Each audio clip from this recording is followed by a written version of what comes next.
반갑습니다. 반갑습니다. 자, 저희들이 사요를 나가고 있는데, 제가 계속 말씀드리지만, 사은과 사요를 둘러 보면 안 된다. 사은의 다른 측면이 사요다. 이런 얘기를 했어요. 특히 그 사요를 인간사회, 그러니까 사회의 문제로 좀 더 집중해서 사은의 그 보훈을 어떻게 할 것인가를 봤을 때 사요, 자력양성, 지자본이, 타자녀 교육, 공도자 숭배로 우리가 이렇게 이렇게 같은 것을 좀 색깔을 다르게 표현해 볼 수가 있다. 이런 얘기를 드렸는데, 예를 들면 대종사님 당대에 저쪽 사은을 한번 펴보면 대종사님 당대 때 그 질문을 던져요. 질문. 참 재밌는 질문들이 많이 있는데 그 당대만 해도 대종사님 제세 시에 그 우리 예회 있죠. 우리는 지금 현재 법회라고 하죠. 근데 그 당대 때는 예회라고 하는데, 왜냐하면 예자라는 말은 10일마다 이런 의미가 있어요. 10일마다. 그것도 어느 일정한 기간마다지만 관례적으로 10일이 이게 한 예죠. 한 마디죠.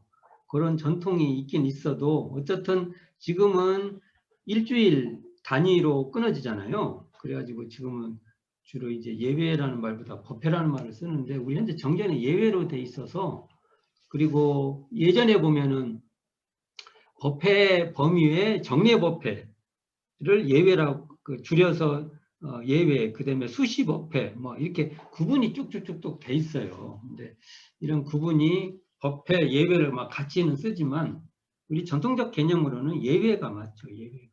왜냐면 일정한 기간마다의 모임, 이런 의미의 성격이 있어요. 이제 그 성격을 법을 담론한다고 해서 법회 이렇게 말을 하지만, 형태론적인 걸로 보면은 예외가 또 맞을 수 있는 것이죠. 근데 이 정정공부법 197쪽을 보면 대종사님이 대종사님 당대 때 예외는 해두 단련을 하기 위한 그 모임이 바로 예외였어요.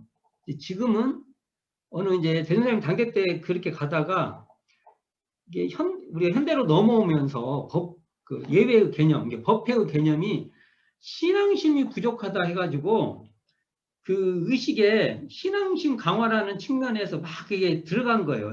우리 현재. 그래서 신고가도 부르고, 그 다음에 불전,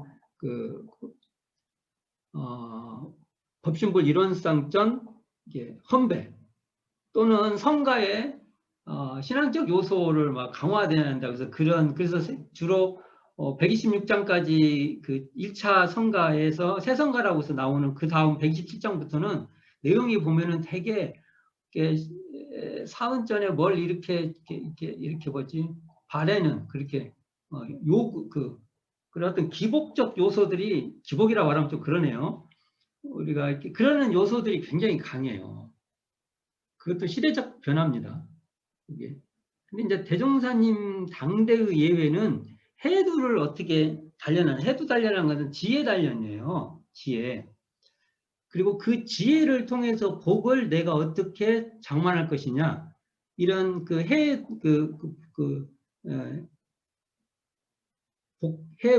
회복을 단련하는 그런 측면이 강해요.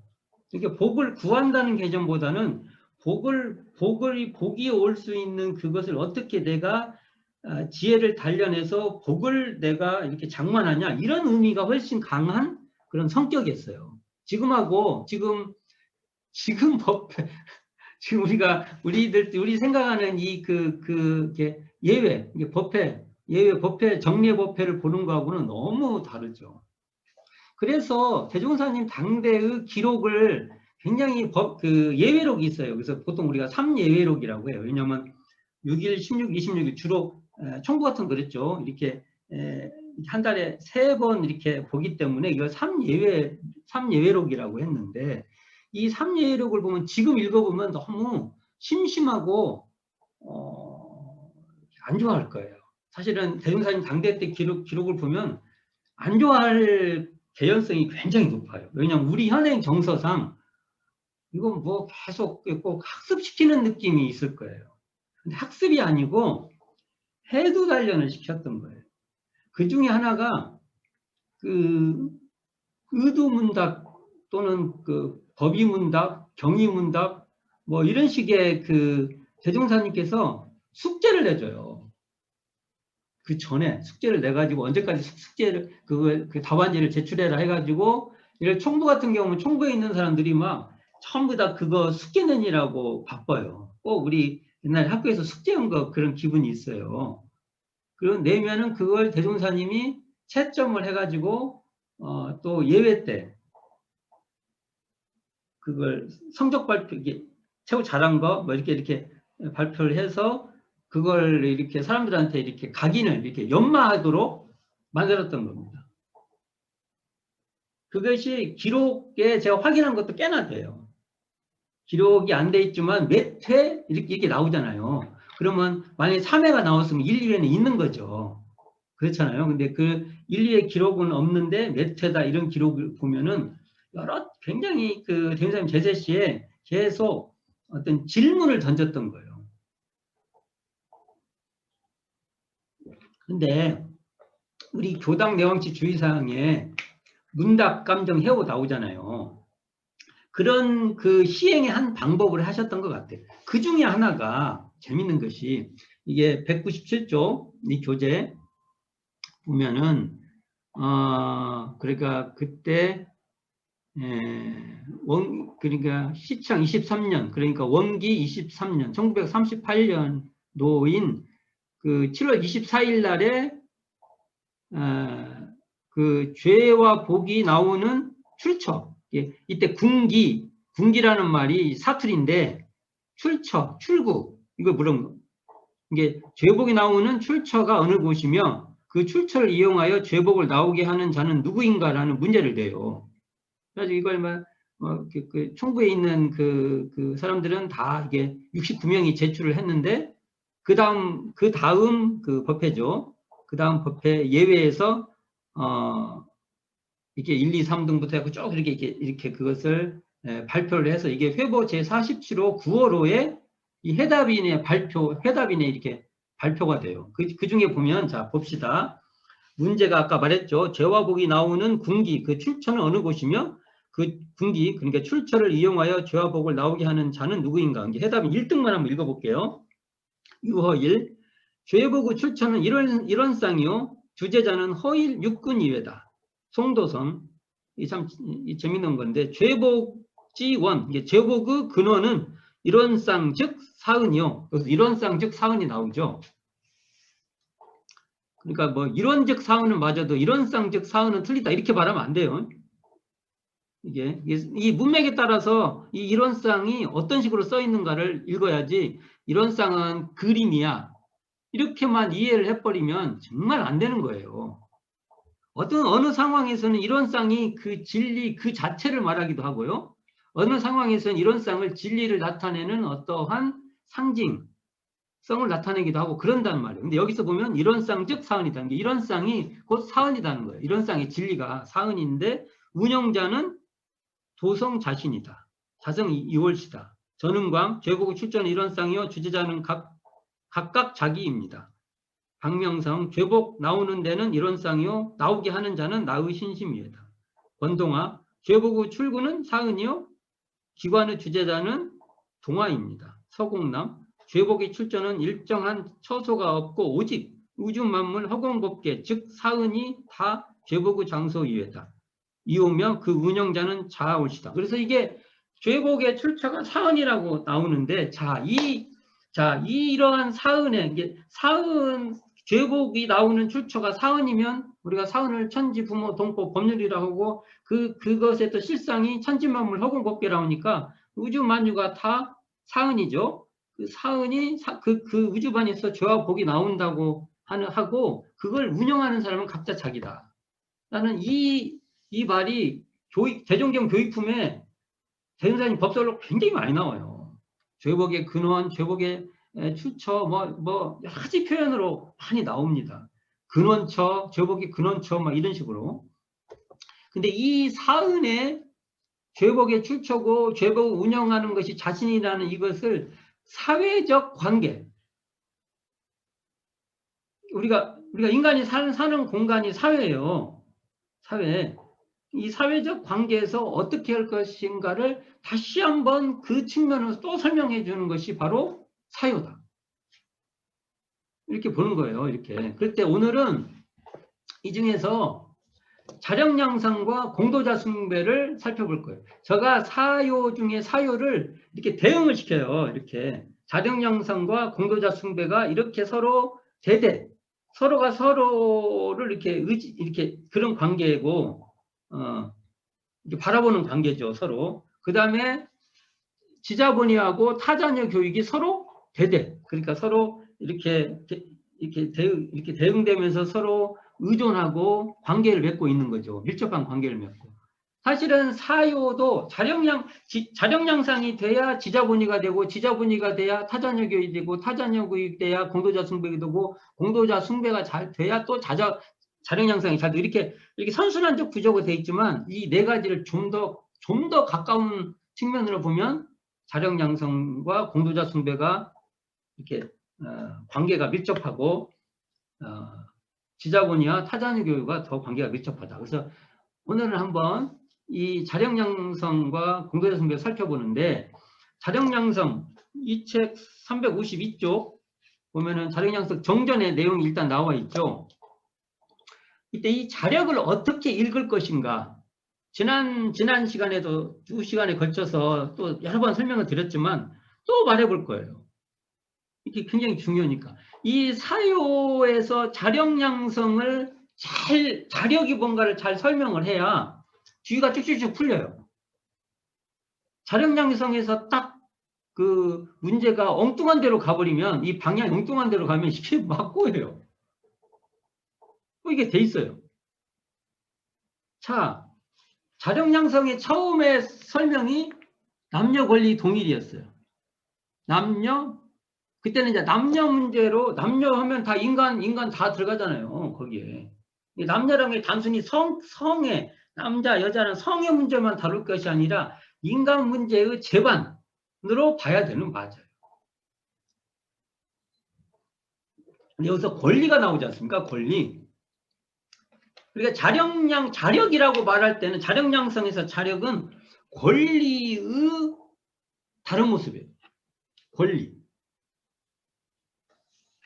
근데 현행 우리가 이제 자력 양성을 할 때 이 자력을 권리라는 개념으로 사용하고 있냐 이거예요. 그냥 애들같이 내 할 일은 내 스스로 잘해요. 남한테 아니고,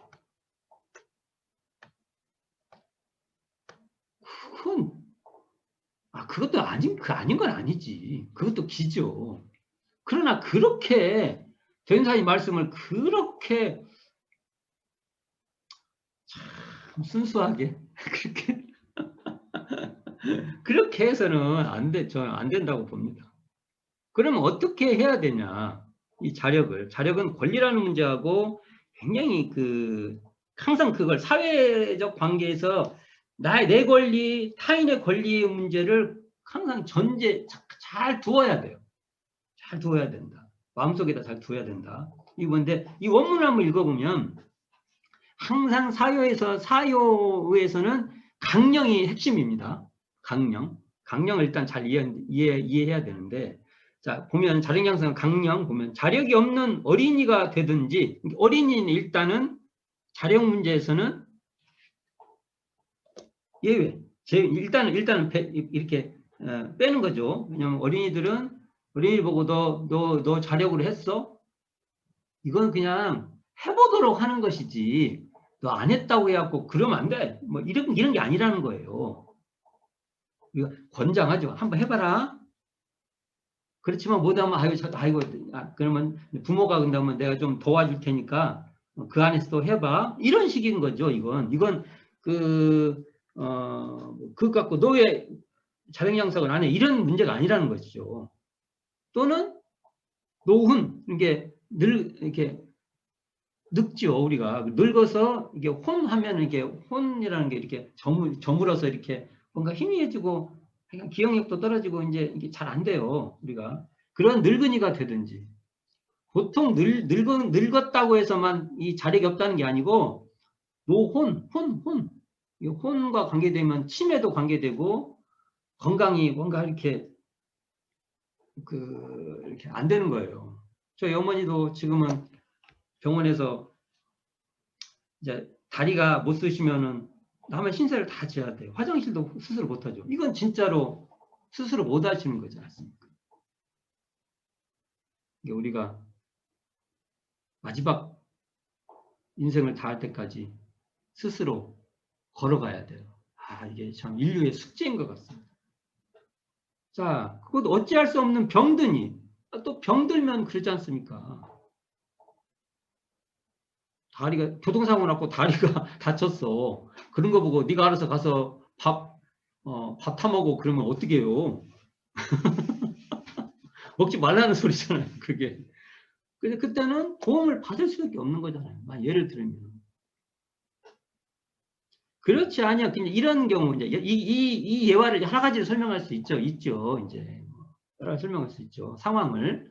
그렇지 않을 바에는 자력을 공부 삼아 양성하여 자력을 공부 삼으란 말 진짜 재밌죠. 이걸 공부 삼아서 양성해라. 자력을 양성해라. 자력 양성은 어떻게? 공부 삼아서 해라. 이런 말도 참 재밌는 공부 삼아서 어떻게 하죠?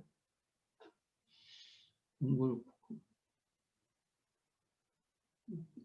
이런 것도 참 공부 삼는 게 어떤 것인가를 한번 우리가 의도연마를 해볼 필요가 있다. 공부를 한다는 것은 그것을 어떻게 하면 더 잘할 것이고 어떻게 하면 그것을 잘 해결할 것인가를 연구해서 하는 거잖아요. 이게 자력을 어떻게 하면 그렇게 연구해서 지혜롭게 잘 갖출 것인가 이렇게 해서 하자는 것이죠. 그래서 뒤에 이 말이 중요하죠. 사람으로서 면할 수 없는 자기의 의무와 책임. 저는 이게 바로 자력이라고 봅니다. 자력생활. 자기가 면할 수 없는 자기의 의무와 책임은 자력이라고 봅니다. 자력. 이것을 첫 번째가 이거고 이것을 다 하는 동시에 이제 이걸 하면서나 또한 동시에 뭘 하냐면 힘 미치는 대로 자력 없는 사람에게 보호를 주자는 거예요. 힘 미치는 자기가 힘이 닿는 대로 자기 역량이 미치는 만큼 자력 없는 사람에게 보호를 주자. 이런 사람은 공도자죠. 공도자지 않습니까? 이 자력 양성은 자력 양성 자체에 공도자 숭배하고 연관되어 있다. 우리가 이걸 두부 자르듯이 이거 여기까지는 자력 양성이야. 여기까지는 뭐야? 이게 아니에요. 그렇게 보면은 문제 해결이 안 돼요. 이렇게 상호 이렇게 겹쳐져 있는 교법의 구조를 이렇게 겹쳐 있는 그 구조로서 이해를 해야지. 우리 대부분 이렇게 막 두부 자르듯이 막 여섯 가지 여섯 막 이렇게 처음에는 좀 그럴 필요가 있겠죠. 좀 명확성을 기리기 위해서. 그렇지만 조금 그 다음 단계 되면 이것이 서로 간에 이렇게 중첩적으로 이게 중충적으로 연결되어 있다고 이렇게 봐야죠. 이렇게 자력 양성 내용을 보면 이게 1차적으로는 공도자 숭배하고 이렇게 서로 이렇게 겹쳐져 있는 거예요. 이렇게. 그렇게 봐야 맞습니다. 맞다고 저는 봅니다. 자, 여기서 그러면 봅시다. 우리가 여기서 아까 권리 문제를 말했는데 그러니까 그 사요, 특히 사요, 사은 사요죠. 근데 특히 사요를 수신의 차원으로 수신을 하는 방식으로 사요를 이해하면 안 돼요. 특히 자력양성은 대부분 이걸 이해하기는 거 보면은 수신하는 그 어떤 경향으로 이 자력양성을 설명을 해요.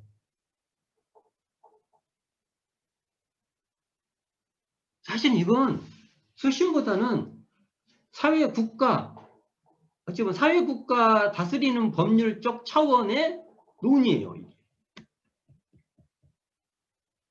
그래서 우리가 보통 자력을 할 때 세 가지 지금 대산종사님 법문에도 보면 정신의 자주력, 그다음에 육신의 자활력, 경제의 자립력, 이게 설명 잘 된 거죠.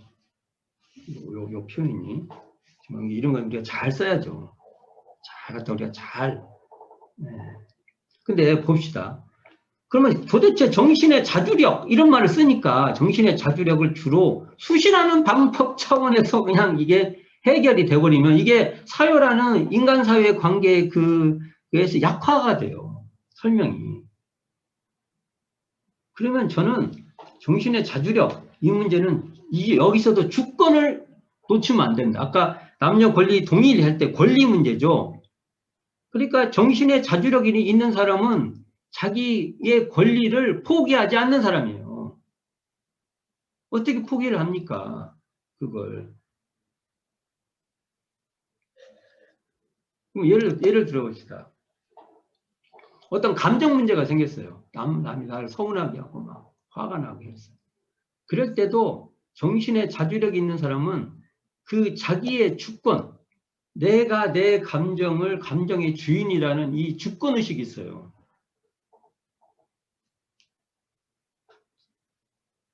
난 내가 주인공이야. 당신이 나한테 어떻게 할 수 있는 게 아니야. 이게 잘못하면 건방지다는 소리도 듣지만 그런 말을 하려고 하는 게 아니잖아, 이게요. 자기 주도성을 포기하지 않습니다. 이 말은 타인의 주도성도 함부로 하지 않겠다는 거예요. 나를 이렇게 하겠다는 것은 이 사회에서는 타인의 권리도 내가 함부로 않겠다는 말의 다른 표현이에요. 단순히 내 수신의 문제만 말하는 게 아니라고요. 이게 권리, 나의 고난, 권리 얘기면 이게 굉장히 이게 굉장히 위험하게 받아들이시더라고, 이걸. 그러면 좀 지 마음대로 하려고? 근데 그게 아니고, 예를 들어서 누가 나한테 감정적으로 나쁘게 했으면 그 주도권은 자기한테 있는 거예요. 그 감정의 주도권은. 내가 그것을 타인이 오면은 내가 그것을 딴 사람한테 던지면은 다른 사람 기분 나빠져. 왜요? 그 감정도 내가 처리를 해야죠. 그러니까 타인이 나한테 쓰레기같이 뭘 던졌으면 나도 타인한테 그걸 던지면 똑같이 쓰레기를 던지는 거잖아요. 이렇게 왔다 갔다. 나는 그것을 적정한 쓰레기통에다가 버리면 되죠. 자기 주도성을, 자기의 그 고유성, 자기의 그 주체성을 포기하지 않는 거죠. 그리고 타인한테는 나한테 그렇게 나의 주도성을 함부로 하지 마라.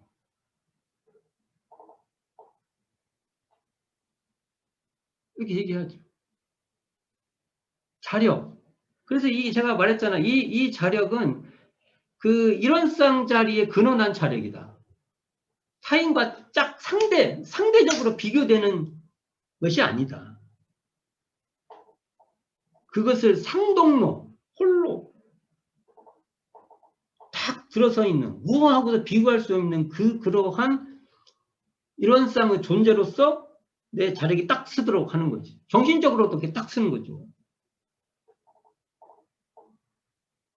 대종사님이 경제의 그 자립력에서 이 정신 뭡니까? 이 자력 양성할 때 이 경제의 자립력 여러 예화를 드리죠. 그래서 당신의 우리 대사모님, 대종사님 정토님이죠. 정토님이 참 어렵게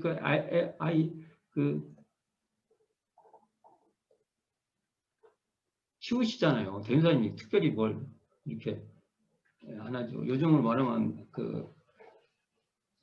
무심한 남편일 수도 있어요. 요즘 얘기를 하면 그래놓고 또 대중들한테 신세지면 안 된다고 또 그러니 얼마나. 그래서 옛날에 유명한 얘기 있잖아요. 그 주변에 이제 그게 지금 현재 처음에 대사모님이 지금 송악동에 이사 와요. 송악동으로. 그때 거기 사셨던 지금 막내 아들이죠. 막내 아들이 그게 어딘지 잘 모르겠대요. 바뀌니까 저도 모르고 바뀌면 모르겠더라고요. 충분히 모를 수 있어요. 어릴 때니까 또. 그 다음에 이사 온 데가 지금 원광 보건대 그 뒤 옛날에 우리들 88통닭집 알죠? 아, 우리 전설의 그 교학대생들이 교학대생들은 88통닭집 하면 다, 와, 참, 추억이죠. 이게 지금 뭐 바뀌었더라고요. 원래 다 바뀌었는데. 거기 옆에 그 골목이 있어요. 그 밑에 쭉 내려가면 옛날에 대사모님이 이사하고 하셔서. 그러다가 지금 총부에 보면은 지금은 교정원장님 그 숙소로 쓰는 데인데, 그걸 지금 명칭으로는 숭상관이라고 부른 것 같은데, 저는 하운관으로 바꿔야 한다고 봐요. 숭사님이 그런 게 아니라, 양하운 대사모님이 거기서 애를 쓰고 있으니까 우리가 하운관이라고 해야죠. 말은 정확히 해야 되지 않습니까? 그래서 난 모기메어라고 하운관이라고 외치고 있어요. 그리고 제가 그 익산성지에 대한 책이 있는데 거기에도 하운관이라고, 하운관이 뭐야? 이렇게 물어보더라고요. 그래서 이렇게 떠드는 사람도 하나는 있어야죠. 근데 그때도 대명사님께서 그러니까 하도 고생하시니까 이렇게 제자들이 이렇게 거출해가지고 이게 이제 요즘 이게 좀 도와드리자 이런 거 아닙니까? 그러니까 대명사님이 못하게 하잖아요. 이거 지금 70품인가? 거기 나오죠? 그게 나와요, 그게. 그게 대표적으로 그것이 현재, 이게 시식품, 대정경 시식품 25장이네요. 그게 나오죠. 근데 이게 대표적으로 경제의 자립력에 대한 얘기예요. 경제의 자립력. 그러니까 양하운 사모님이 그 집에서 돼지 키우셨어요. 집에서. 그리고 이렇게 농사 지시고. 그리고 이 당대 총부 주위에 우리 그 정토님과 그 다음에 주위에 오신 그 제가기도님들이 정말 그 대명사님께서 그 당대 양장이래. 뭡니까? 복숭아밭 이렇게 그 원예라고 뭐라고 해야 돼요? 하여간 그 복숭아, 사과 뭐 이런 그 과원을 쭉, 그래서 지금 우리가 알고 있는 저희 교학대생들이 그 식당 자리, 지금이 향적당이죠. 우리 거기 식당이죠, 식당. 거기도 과수원이었어. 거가 지금 대종사님 따님 박길선 따님 거기 과수원했다고 알고 있고, 지금 옛날에 정화원, 지금 정원이 있나요? 지금 정화원이랑 이름 하여간 그 옛날에 있었잖아요. 지금은 이제 그거 다 헐고 이제 그렇게 되는데, 그 일대, 그 다음에 지금 대학전 아래 이게 전부 다 과수원이었죠. 그리고 우리 현재 지금 그 총구 들어가는 그 문화원 앞에 있는 건물 있죠. 거기 그다음에 주차장 일대, 이 일대도 과수원으로 알고 있어요. 그 사고밭이 있고 그런 줄 알고 있어요. 근데 이게 전부 다 경제의 자립력 문제였어요. 근데 이 자립력을 왜 강조를 하셨냐면, 이게 자립이 안 되면 주권이 안 쓴다는 거예요. 이 너무 명확한 것 같습니다. 이 문제는 단순히 이렇게 그런 사업을 하고 그런 게 아니고요. 특히 여자가 남자한테 독립하기, 그 권리를 세우기 위해서는 경제의 주권이 있어야 된다는 거예요. 너무 중요합니다.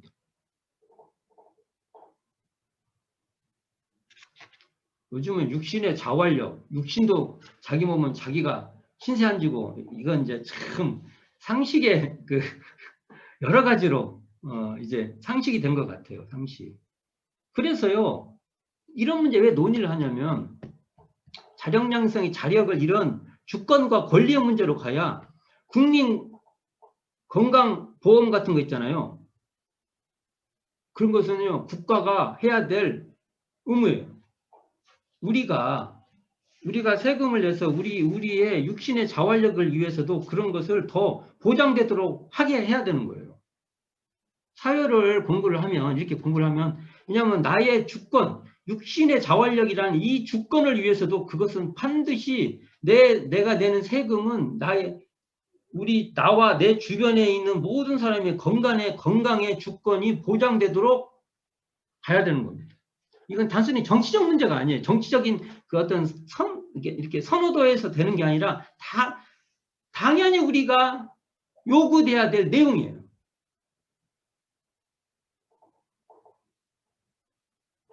어떻게 됐든 이 권리, 권한, 주권, 이것은 다른 말이 자력입니다. 한편으로는 이 자력은 우리들이 갖고 있는 이론상 성품짜리가 근원적 자력이고, 이 자리의 근원에서 우리가 인간의 사회관계 속에서의 그 모든 관계 속에서 자력을 확보해야 돼요. 그 자력을 확보한다는 것은 나의 권리를 세운다는 겁니다. 나의 권리가 세워진다는 것은 타인의 권리도 보호하겠다는 거예요. 왜요? 타인의 권리가 침범되는 것은 결국은 내 권리가 침범되는 것이 되니까.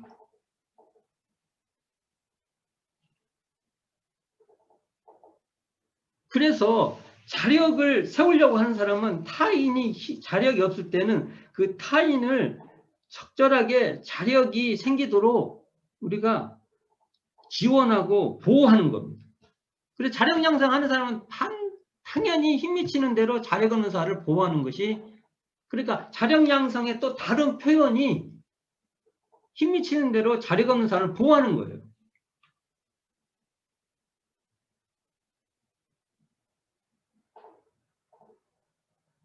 권리의 문제. 남녀 권리 동일할 때 이 권리의 사고를 자력 양성에서 이렇게 감지하지 못하면은요, 자력 양성을 모르는 거예요. 근데 이것을 갖다가 그냥 수신의 차원으로나 이해를 하고, 스스로 잘해요. 제가 할 일은 제가 잘해요. 이 정도로 이해하고 되겠습니까, 이게? 이게 사회적 문제인데, 이게. 그래서 대선장님 당대 때 여기 보면은, 자력자로서 타력자에게 권장을 조목해서 세 번째 보면 결혼 후 물질적 생활을 각자 자립적으로 할 것이요. 이게 경제의 자립력이죠. 여기 나오죠. 여기. 또는 그 다음이 중요해요. 서로 사랑에만 그칠 것이 아니라 각자의 의무와 책임을 주할 것이요. 여기 재밌는 얘기가, 결혼하면 부부들이 서로 자기 집에 초대한다는 얘기도 나오고, 이게 이혼했을 때 이야기인지 살면서도 그러는 건지 도대체 모르겠어요. 지금도 이게. 아이들도 상의해서 엄마성 아빠성 이렇게 따라가고, 당연히 그 경제의 뭡니까, 경제력의 그것은 자기 건 자기가 이렇게 가지고 있는 거죠. 같이 할 것은 협력하지만 각자는 각자의 경제 자립력이 있는 거예요. 그래야만 서로 함부로 못하죠. 특히 여성의 자유를 확대하는 방법은 경제의 독립입니다. 1차적으로. 근데 그 말씀을 그게 구전돼 와요. 제자들이 그걸 듣고 이게 뭔 말이지 하고 그랬다고 해요. 지금도 잘 모르겠어요. 저도 이게. 한번 이거 고민해 보실 필요가 있는 내용입니다. 이게. 자, 그러면 넘어가서 공도자승계에 아까 여기 같이 제가 말했잖아요. 자력양성이라고 해서 자력양성만 이렇게 그 칼 자르듯이 두부 자르듯이 딱 그만큼만 딱 있는 게 아니고, 그게 어떤 중심은 있지만 그것이 다른 그 사유의 다른 거하고 이렇게 중첩된다고 했잖아요. 교리를 꼭 뭡니까, 서랍 열면 그것만 딱 있고, 이건 열면 그것만 딱 있고, 이런 식으로 교리 이해가 되면 우리가 좀 깊어지지 않을 것입니다. 그리고 뭔가 현실하고 잘 안 맞을 거예요. 그러니까 이 자력 양성은 또 공도자 숭배하고 연관되어 있는데, 아까 왜요? 힘 미치는 대로 자력 없는 사람에게 보호해라고 했잖아요. 자력이 세워진 사람하고 자력인 사람은 타인의 자력을 침범하지도 않지만 그 사람이 만일 그 자력이 없으면 그들의 자력도 세워주려고 노력하는. 왜 그러냐면 궁극적으로 우리가 이 같이 산 사회 속에서 내 주변에 있는 사람이 자력이 약화되면요, 그것이 자기한테 와요. 그럼 각성이 있는 겁니다. 그럼 공도자 숭배 한번 보게요. 공도자 숭배. 이게 페이지에 있나? 자, 우리가 공도자 숭배를 하면 이게 391쪽 페이지에 교재 391쪽인데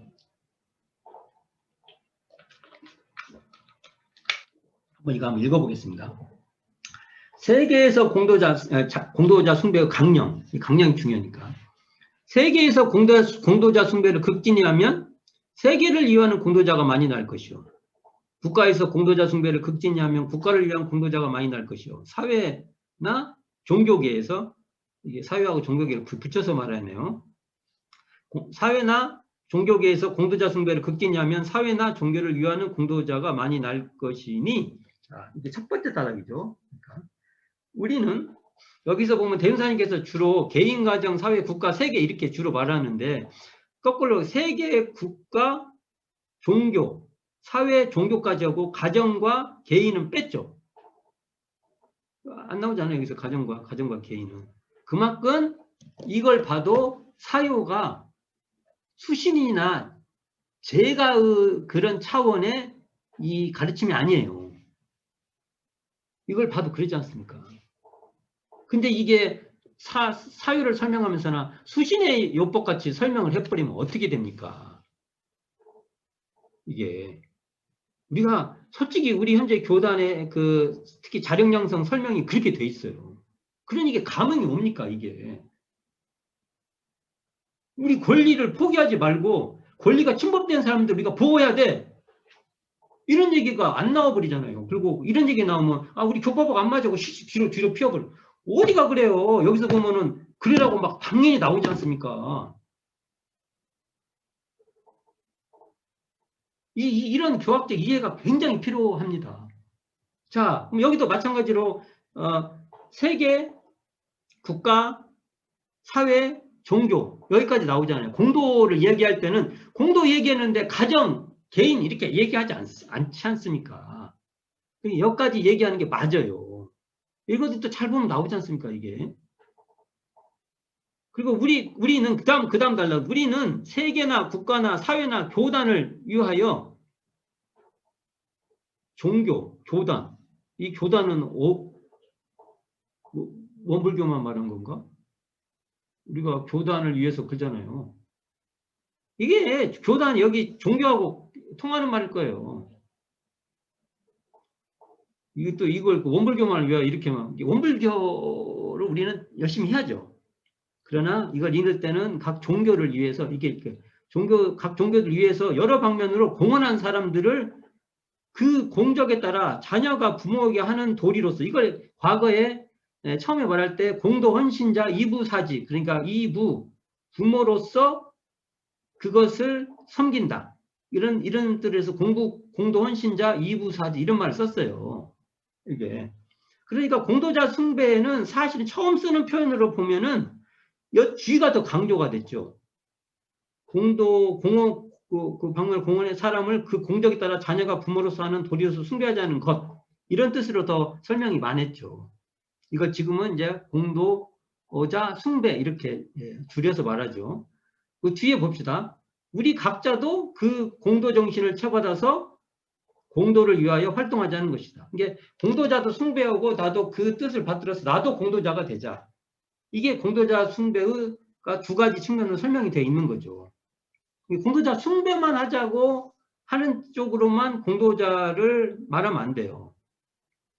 공도자를 마치 부모 모시듯이 사회적으로 우리가 이렇게 잘 섬기자 이런 측면 하나가 있고 두 번째는 내가 공도 헌신하자 이 두 번째가 있는 거예요.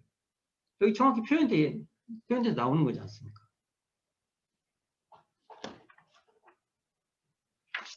이걸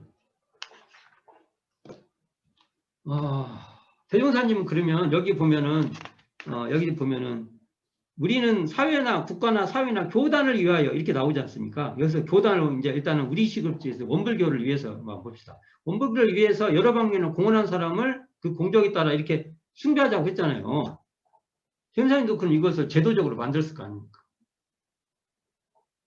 이게 실제로 만들었어요. 실제로 발표를 하셨어요. 우리가 이 전서만 읽어봐도 다 나와요. 원불교 전서. 전서에 어디 나오냐? 전서 1076쪽. 그러니까 교사에 보면은 유공인 대우법이 나와요. 여기를 보면 유공인 대우법이 이렇게 나와요. 원기 12년, 이게 1927년이에요. 1월에 대종사 또한 새 회상의 유공인 대우법을 발표하시니 그 유공 종류는 정남 정려로 회상을 위하여 헌신 노력하니 이게 사람이죠. 전무 출신으로 회상을 위하여 헌신 노력한 사람. 3. 제가 회원으로서 회상을 위하여 공적이 있는 사람.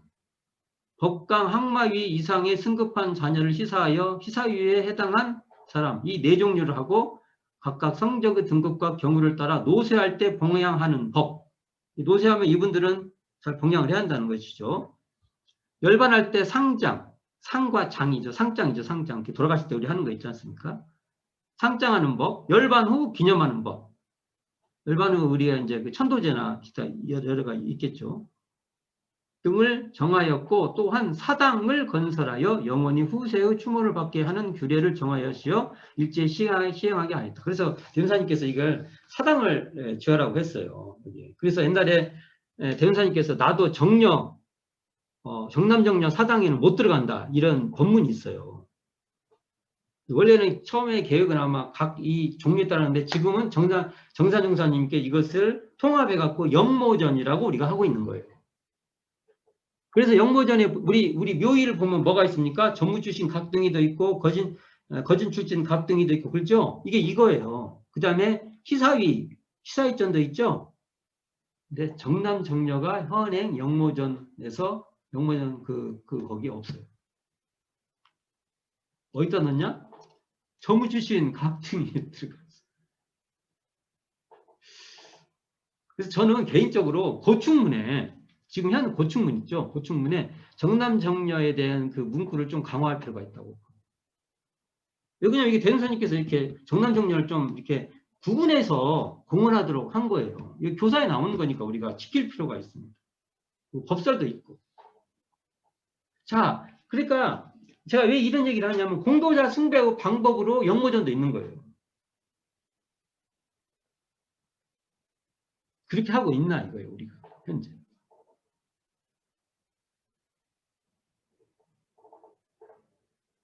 그러니까 이런 것을 왜 제가 이런 얘기냐면 이런 것도 그 역사가 있어요. 유공인 대우법도 있다. 그러면 이것이 교법의 근원에서 있다. 라고 그 관점으로 이해할 필요가 있는 거지. 그냥 행사다. 우리는 또 어떻게 이해하는 현충일도 공도자 숭배의 관점으로 이해할 필요가 있는 거예요. 국가를 위해서 석돈 성탄절, 성탄절, 원래 성탄절은 기독 성탄절이야, 맞아요. 이 말이 안 되지. 성탄절이랑 이 말이 됩니까? 기독 성탄절 이렇게 말해야죠. 그러면 석전 성탄절이라 하지 말고 그냥 여기도 성탄절 그래야죠. 그렇게 편파적이면 어떻게 해요? 이런 게 참 상식이 안 맞는 겁니다. 석전 성탄절, 기독 성탄절. 또 뭐 요즘같이 부처님 오신 날 했으면은 예수님 오신 날. 뭐 이렇게 해야 이게 상식 아닙니까? 이런 것을 별스럽다고 하면 안 돼요. 상식전에서 얘기를 해야죠. 이런 날도 우리는 공도자 숭배의 차원에서 이해를 하는 것이고 심지어 설 추석도 우리들의 선조들의 공덕이 있는 거 아닙니까? 이게 이제 공도자의 좀 차이는 있어도 그런 차원에서 우리가 이해할 필요가 있다.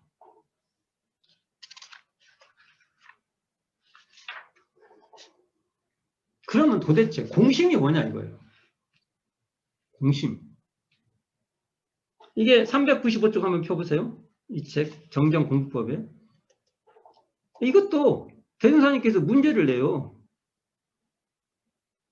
문제를 내. 요즘 이런 문제 내면 우리는 문제 잘 해답을 할까? 저도 저한테도 한번 질문해보면 저도 징그럽게 이리 빠지고 저리 빠지고 그럴 것 같은데 저도 미꾸라지파 중에 하나잖아요. 저도 그래가지고 잘 빠져나가는데 여기 보면 자, 문제가 이게 첫 번째가 이 공심의 원리, 즉 어떠한 것이 공심이라는 것을 자세히 밝혀주시고, 둘째는 공심 있는 자의 밖으로 나타나는 행동과 공심 없는 자의 밖으로 나타나는 행동, 이 어떻다는 것을 조건을 들여서 여실히 밝혀주시고, 셋째는 이 공심을 영원히 보존할 방법을 자세히 밝혀주시고, 넷째는 공심 있는 자의 말로, 이게 결과죠. 말로와 공심 없는 자의 말로가 어떻게 된다는 것을 자세히 밝혀주시옵소서. 공부 삼아 해답해 주시길 바랍니다. 이런 질문이 던졌습니다.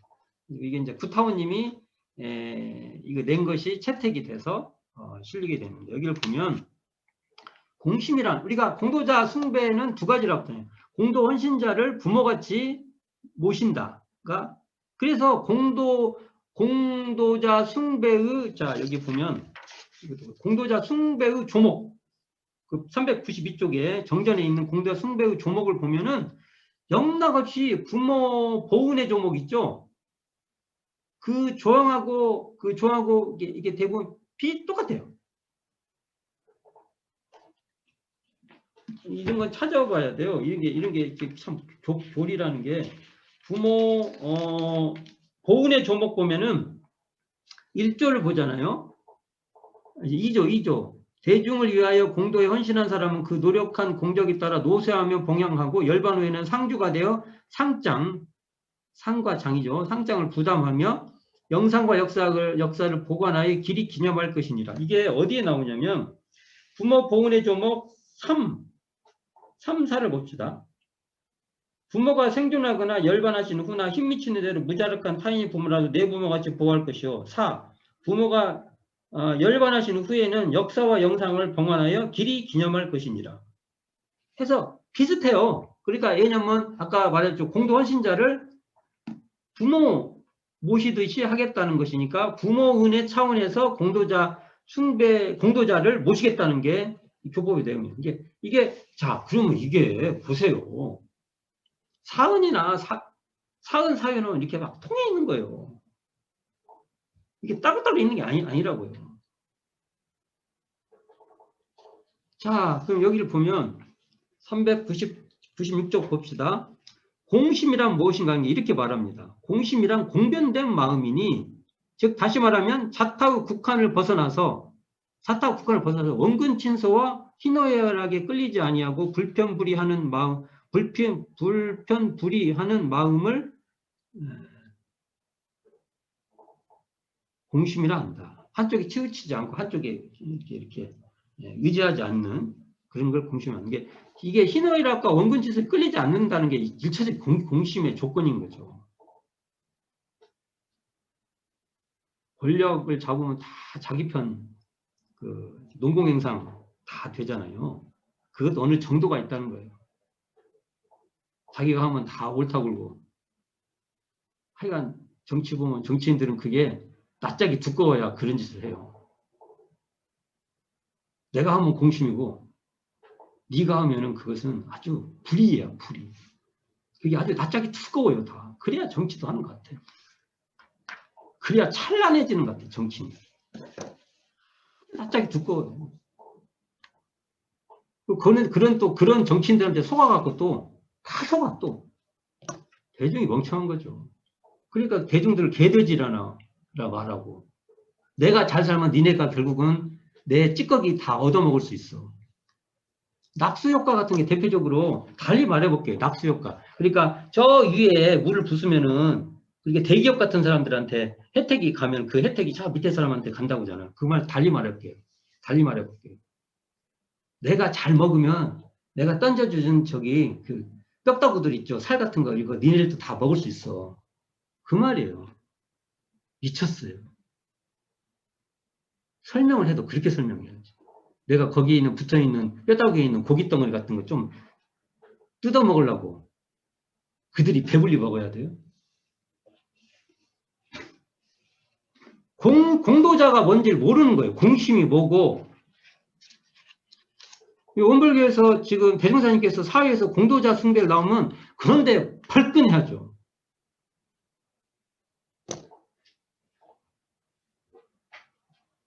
우리 교단 내부도 마찬가지입니다. 너무 얘기할 게 아니에요. 단순히 너는 취향을 말하는 게 아니에요. 교리적으로 그렇지 않습니다. 여기 보면 자 공심 있는 자의 밖으로 나타나는 행동 해가지고 그냥 쭉 읽어볼게요. 공심 있는 자는 정신적으로나 육신적으로나 물질적으로나 여기 정신, 육신, 물질 여기 나오죠. 이런 개념이 대산종사가 하는 게 아니고 초기교단의 정신을 대산종사가 잘 정리한 거예요. 정신, 육신, 물질은 초기교단의 모든 걸 분석하는 분석 방법이었어요. 항상 자리타를 쓰나니, 그러니까 자리타로 하는 것은 공심. 이게 그냥 단답형이에요. 자리타의 행동을 하려고 노력하냐, 어쨌든 하려고 하냐, 그러면 공심을 고민하는 사람들이고, 자리타가 아니고 자리타에, 자기는 이렇고 남한테는, 자기 하면 정이고, 남이 하면 불이고, 이런 식으로 가면은, 공심이 아니에요. 사심이에요, 사심. 쭉 읽어볼게요. 그리하여 그 행동이 오직 공정하고 원만하여 중인 무사람을 생각하기를 자신과 다름없으며 그 타인하고 관계를 이게 나하고 둘이 이렇게 떨었다는 생각이 아니라 내가 나의 자력이 있으면 타인의 자력도 세우듯이 내가 이로울 이로움이 타인에게도 이로움이 되도록 하는 거예요. 타인의 이로움이 궁극적으로 나의 이로움이 된다. 그래서 도리어 공익을 위하여 경우에 따라서는 도리어 공익을 위하여 자신을 희생하는 수도 있으며 그러니까 자리타를 하다가 자리타가 가장 높은 거예요. 나도 이렇고 남도 이렇고. 근데 그게 안 되면 도리어 나는 좀 희생을 해도 내가 그 공익을 위해서 좀 희생할 수도 있다는 거예요. 양보할 수도 있다는 거예요. 산업공상간 어느 직업을 가지든지 청백 겸정 하여 부정한 처사가 없고 나무 일을 할 때도 정성과 공경을 다하여 조금도 가식이 없으며 자, 이게 중요합니다. 힘 미치는 대로 당하는 곳마다 공중에게 이익을 해를 주지 아니하고 유익이 될 일만 할 것이요. 그러니까 이런 사람 이렇게 하는 게 공심이라는 거예요. 공심의 하이라이트는 자리타고요. 거기 원근 친서와 희노애락에 끌리지 않는 것. 이 두 가지가 이게 자리타. 공심을 영원히 보존하는 방법, 이게 한번 읽어볼게요. 첫째, 공심의 근본 원리를 철저히 연구하여 공심이 무엇인데 공심을 쓰며 어떠한 이익이 있고 공심을 쓰지 않으면 어떠한 해가 있다는 것을 꼭 알며 다음은 공심의 근원인 사은사요. 공심의 근원을 사은사유로 보고 있는 거예요.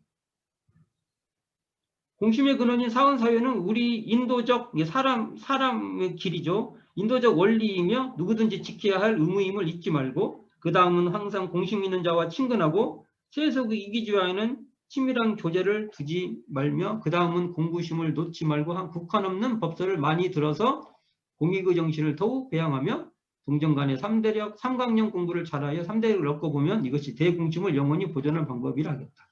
이게 하여간 우리가 보면은 사막 공부를 해야 또 공심도 생기는 거예요. 뭐 이렇게 쭉 설명이 돼 있는데 자 이거 한번 읽어보세요. 초기교단에서 이런 그 질문을 던지고 이런 어떤 답변을 얻고 해서 서로 헤드 연말을 하는 거예요. 이게 그래서 제가 오늘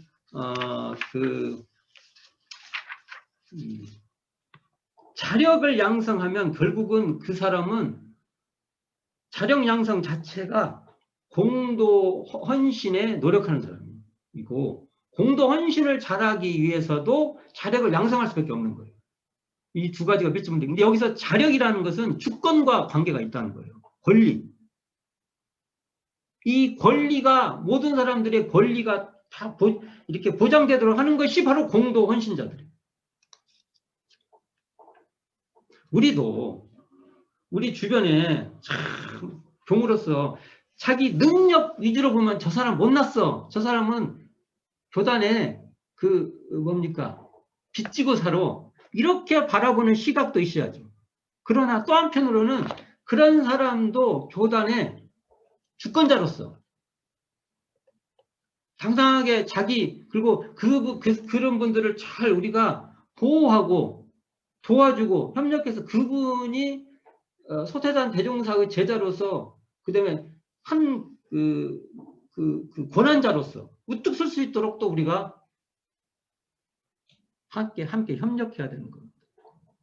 국가사회는 이루 말할 수도 없고요. 그런 의미에서 자력양성과 공도자 숭배는 왜 사회 불공의 원리인지는 이 권리의 문제에서부터 풀어나가지 않으면 해답이 없어요.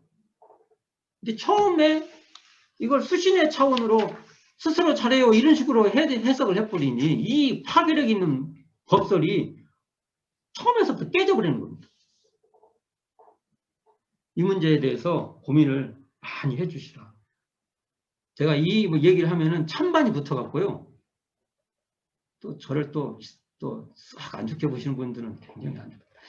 약간 어디에 물들어가지고 색깔이 좀 물든 것 같다는 색깔. 이게 색깔 문제가 아니에요. 잘 고민. 대사님께서 왜 그러면 남녀 권리동일이라고 합니까? 권리를 왜 써요? 여자들은 네 할 일들 스스로 잘해. 이렇게 말 거기 이거 바꿔놓을게요. 그러면 남자 빼고 여자들은 여자가 할 일을 스스로 잘해요. 이게 자력 양성이 되겠죠. 말이 됩니까? 그게? 여자들이 자기의 권리를 포기하지 않고 지키고 필요하면 싸워서 확보해라. 이렇게 가는 것이죠. 이 문제. 그래서 자력과 공도자, 자력 양성과 공도자 숭배는 이게 서로 연관돼 있어서 이게 상호 교류적이다. 서로가 서로를 전제하고 있다. 라고 이해를 합니다. 다음 시간에 이제 나머지 지자본이와 타자교육 관계에서 얘기해 보도록 하겠습니다. 자, 듣느라고 수고 많으셨습니다. 제 말에 약간 좀 거추장스러운 말이 있으면 그런 것은 잘 제외해서 잘 들어주시기 바랍니다. 감사합니다.